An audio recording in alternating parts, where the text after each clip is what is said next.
மோட்ச திரிகோணத்தோட முதல் இடமாக காலபுருஷ தத்துவத்துக்கு 4ஆம் இடத்தை எடுத்துக்கிறோம். அது கடகமாக வருது.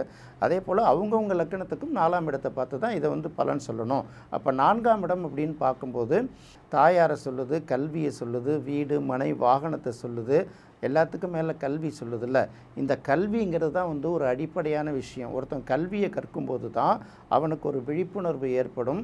பல்வேறு வகைப்பட்ட நூல்களை படிப்பான். அதன் மூலமாக தான் இது வந்து தவறா, இது வந்து சரியா, இப்படி தவறு செய்தோம்னா இது எப்படி மற்றவர்களுக்கு துன்பத்தை விளைவிக்கும், இப்படியெல்லாம் யோசிக்கக்கூடிய அறிவை வந்து கொடுக்கக்கூடியது கல்வி தானே. அதனால் கல்வியை படித்தா மட்டும்தான் நீங்கள் வந்து முதல்ல மோட்சத்தை பற்றி சிந்தனையே உங்களுக்கு வரும்.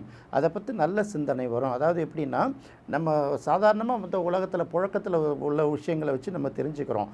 நாமளாக சில விஷயங்களை மன ரீதியாக தேடுறோம்ல, அதுக்கு வந்து நமக்கு வந்து ஒரு நல்ல கல்வி தேவை, தெளிவான கல்வி தேவை.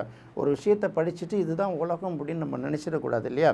இதில் இவன் என்ன நோக்கத்துக்காக எழுதியிருக்கான், அடுத்தது இவனுக்கு எதிரான சிந்தனை உள்ளவன் இதில் என்ன குற்றச்சாட்டுகள்னு சொல்லிட்டு இந்த அனலிட்டிக்கல் ஸ்டடீஸுங்கிறாங்கல்ல, எதையும் ஒரு விஷயத்தை நேராக எடுத்து படிச்சுட்டு மனசில் ஏற்றிக்காமல் அதோட சாதகம் என்ன பாதகம் என்ன, சரி எது தவறு எதுன்னு சொல்லிட்டு நம்ம மனசுக்கு நம்ம ஆய்வுபடுத்தி பார்க்கணும்ல.